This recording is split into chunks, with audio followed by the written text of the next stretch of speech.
Tenemos otra pregunta aquí, dice en Mateo 18:18, ¿me lo podría explicar?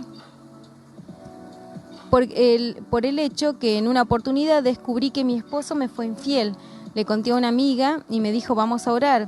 Y ella decía que lo atáramos aquí en la tierra, que lo que atemos en la tierra será atado en los cielos.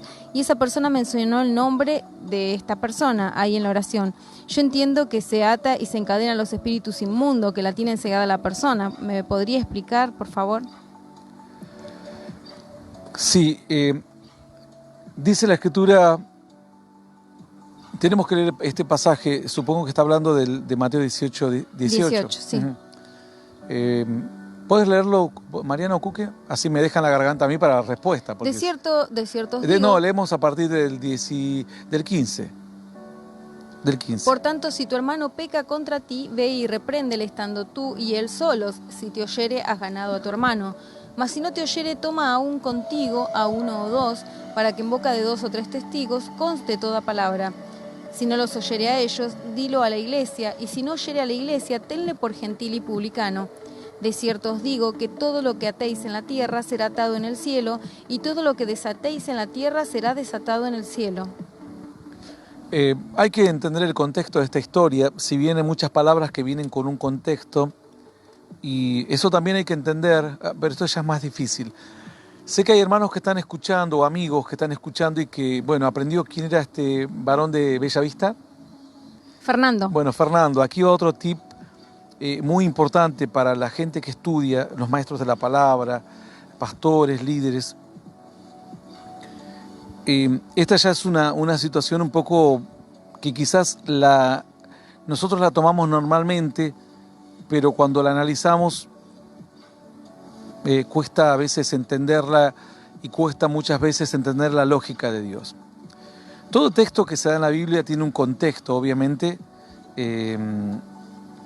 Por eso siempre tratamos de leer versículos anteriores, un contexto de la trama, es decir, de qué veníamos hablando. Si veníamos hablando de maldición, de bendición o de las dos cosas juntas, como recién el versículo que preguntaba una persona acerca de aquel varón que pedía bendición y que por momentos decías, no me dejes en ridículo, o sea, hablaba de las dos posibilidades, de la bendición y de la maldición juntas casi. En la Biblia existen un contexto de la historia, es decir, la historia viene de alguna manera y ese versículo aparece y tengo que entender que muchas veces la llave de ese versículo está en el contexto. Hay veces que el contexto cultural me ayuda porque me sitúo si era del pueblo cuando iba en cautiverio, si era de Moisés, si era de Jesús, si era de Abraham. Eso me ayuda a situarme qué conocimiento tenían ellos de Dios, qué conocimiento de las doctrinas tenían, qué promesas les había dado Dios y demás. Pero existen textos que vienen dentro de un contexto, tienen un significado en el contexto y tienen un significado fuera del contexto, como promesa que queda. Es decir, supongamos la historia de Pedro cuando le dice al Señor que no le conviene ir a la cruz. Le dice, apártate de mí, Satanás, porque no pones las cosas en las cosas de arriba, sino en las de la tierra. Entonces, allí tiene un contexto ese versículo, pero también tiene un significado fuera de ese contexto, el cual es aplicable a quienes en el futuro lo leamos y no estemos diciéndole al Señor que no le conviene entregarse a la cruz, pero sí aplica la respuesta de Cristo. ¿Comprenden? Entonces, no siempre un versículo está atado específicamente a una trama de relato, porque muchas veces Dios deja ocultos mensajes así sueltos que no tienen absolutamente nada que ver. En muchos casos, en Daniel, por ejemplo, vamos a encontrar varios textos que no tienen nada que ver con lo que se viene hablando, pero que hablan, por ejemplo, de Satanás, o a veces vamos a encontrar incluso en Jeremías, palabras que están como, que las entendemos ahí dentro de esa época, dentro de la profecía, pero que después decimos esta también puede aplicar a ciertas situaciones, o puede ser profecía para Cristo, o puede ser profecía para los últimos tiempos, o para la iglesia cristiana en los posteriores días. Bueno, dicho esto, este texto hace alusión específicamente No sé, me quedo sin batería el teléfono, a ver si Cuque me puede ayudar. Voy a buscar, o podemos, acá tengo el texto, bueno, ponémelo a cargar por favor. Dice, Masi habla en el contexto de la reconciliación, en el versículo 15, Mateo 18:15, y luego dice, si no lo oyere, en el 17, si no los oyere a ellos, dilo a la iglesia, y si no oyere a la iglesia, tenle por gentil y por publicano. Aquí habla de que si él convence al hermano de su error, es como que lo desata, y al desatarlo de su error, también lo libera, porque muchas veces lo que pasa en la tierra es un reflejo de lo que pasa en el cielo. Es decir, Dios se enoja con la humanidad y permite que las pestes comiencen a fluir, pestes que no fluyeron o no con estas características en 100 o en 200 o en 500 años o en más. Después, por otro lado, tenemos no solamente las pestes o los cataclismos, sino que situaciones que ya han sucedido en la tierra y que Dios decide en el cielo, y que Dios decide que se hagan patente en la tierra. Es decir, cuando los ángeles vinieron a Sodoma y Gomorra, ya estaban decididos Dios a destruir Sodoma y Gomorra. Es decir, en la fase espiritual ya estaba destruido Sodoma y Gomorra. Solo que los ángeles vinieron para reconfirmar. Allí Abraham interviene y le dice, si hubiese 10 justos, 8 justos, destruirías. Y Dios le dice, no, pero vas a ver que yo ya lo vi, lo juzgué y lo determiné. Solo venimos ahora para avisarte, para rescatar a Lot, a su gente, y se acabó todo. Entonces, cuando nosotros hacemos volver a un hermano, como dice la palabra, a los que dudan, convencerlos, arrebatándolos como por el fuego. Es decir, ya había casi sentencia en el cielo porque esa persona fue rebelde, se comportó mal y Dios ya le soltó su mano, pero muchas veces Dios deja como ese pequeño aire, ese pequeño espacio en el que el corazón del hombre puede intervenir, en el que la misericordia de Dios puede intervenir. A pesar de que ya hay una sentencia desfavorable, dice Dios, como dice la Escritura, si el hombre estuviese en su cama, en Job, con dolores y gimiendo y sufriendo por su pecado, si encontrase un mediador escogido que le anuncie al hombre su deber, que le anuncie cuál es la voluntad de Dios, y él se vuelve de los malos caminos, entonces Dios lo va a perdonar. Es decir, ya estaba sentenciado que iba a sufrir. Aquí pasa lo mismo. Este está sentenciado prácticamente porque dice, por ejemplo, en el 15, peca contra ti. Bueno, ya una vez.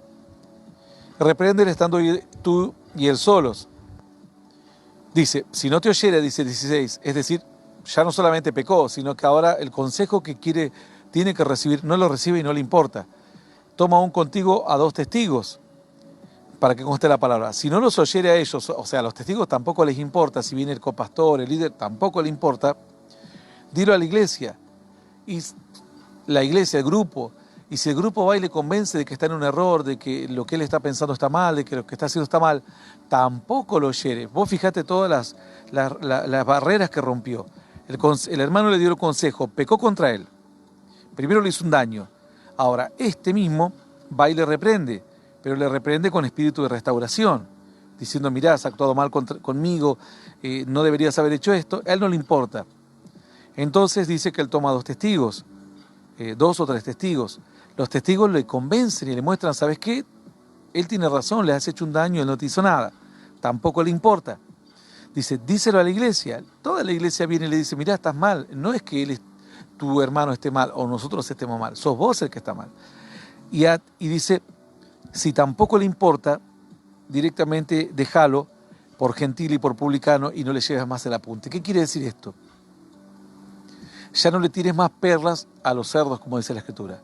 Sacudite el polvo de los pies, como dijo el Señor. Si vas a un pueblo y no te reciben, sacudite el polvo de tus pies y seguí predicando en otra aldea, en otra ciudad. Porque el tiempo que vas a demorar en querer convencer a una persona obstinada te puede tomar una vida, 10 años, 20 años, y va a representar una pérdida de tiempo para el reino de los cielos y una pérdida de oportunidades para otro que sí quiere escuchar de Dios. Entonces, cuando vos ya lo tenés por publicano y por pecador y por gentil, vos le cerrás la chance. Entonces esta persona todavía tenía el beneficio de ese espacio en el que un ser humano puede intervenir y Dios cambiar esa sentencia para mal. En cambio, cuando él dijo, Señor, tu palabra lo dice, ya fue 3, 4 veces, insistí, no quiere saber nada, lo dejé. Yo una vez oraba por una persona a quien Dios le había dado un buen llamado, y oraba, y hasta que un día dije, Señor, no voy a orar más. Y cada vez que lo veía, le iba bien, todo le iba bien. Entonces dije un día, no voy a orar más porque ya está, ya no. Cuando dejé de orar, en el mismo periodo, le empezaron a venir, pero una mala tras otra mala, una mala tras otra mala. Y yo dije, Señor, capaz que mi oración estaba reteniendo todas las maldiciones que él se estaba acumulando por darle la espalda a Dios y por ser desobediente. Bueno, ahí se cumple la palabra, como en este caso, obviamente que no vas a basar una doctrina de una experiencia propia. Yo te cuento una experiencia propia, pero tu doctrina no tiene que estar basada en lo más mínimo en experiencias personales, sino solamente en la Biblia. Aquí en la Biblia dice que después de todos esos intentos, si esa persona ya no quiere saber nada, lo tengas por gentil y por publicano. Es decir, ya no te vas a preocupar más, lo vas a tener como uno más, y quiere decir que esa persona va a estar expuesta a todas las maldiciones de la gente. Es decir, va a quedar atado en los cielos, atado para maldición. Dice, de cierto te digo que lo que atéis en la tierra será atado en el cielo, y lo que desates en la tierra será desatado en el cielo. Es decir, si de repente vos seguís insistiendo y lo ganás a este hermano después de la tercera, de que no te escuchó a vos, no escuchó a los testigos, no escuchó a la iglesia, y fuiste una vez más y él se arrepintió y lloró, habrás desatado su alma, y por lo cual las maldiciones, que es lo que hizo Jonás con Nínive, Nínive estaba por ser destruida, y él desató aquí en la tierra bendición porque fue a predicar, y allá en el cielo se desató la condena, se rompió la condena que estaba sobre la vida, sobre la población de Nínive, la ciudad de Nínive, y Dios los bendijo. Esa es la interpretación de este contexto. Recuerden lo que les hablé al principio. Ahora, nosotros podemos tomar este texto porque sabemos que hay promesas que son genéricas. El 18 es genérico, al igual que todos estos otros textos son genéricos. ¿Por qué? Porque el Señor lo cuenta en esta historia, pero no va destinada a una persona, a un hermano en particular, va destinado a cualquiera que en algún momento te agravie. Por lo cual, así como esta historia es genérica, el 18 es un versículo genérico que termina siendo una herramienta y una de las espadas más importantes en la palabra, que te dice que tenés que saber que todo lo que hagas en la tierra para bendecir va a desatar bendición, y cuando vos le des la espalda a esa persona o ya no insistas con ella, las maldiciones van a quedar libres, o Satanás va a tomar a esa persona como blanco fijo para ir a golpearlo y a destruirlo. Claro, ella preguntaba que ataron a la persona. No. ¿Se ata a los espíritus inmundos o se ata a la persona? No, acá lo que se refiere cuando nosotros atamos a una persona, atamos las maldiciones. Aquí habla del poder que tenemos nosotros de convertir a una persona y derramar sus bendiciones sobre ella, o dejarla ir y que esa persona va a quedar en su propia maldición. También este texto hace referencia a atar las maldiciones, pero no podemos atar a las personas. Quizás podemos atar a los espíritus inmundos que están incidiendo a esa persona, pero la carne no la podemos atar. Claro.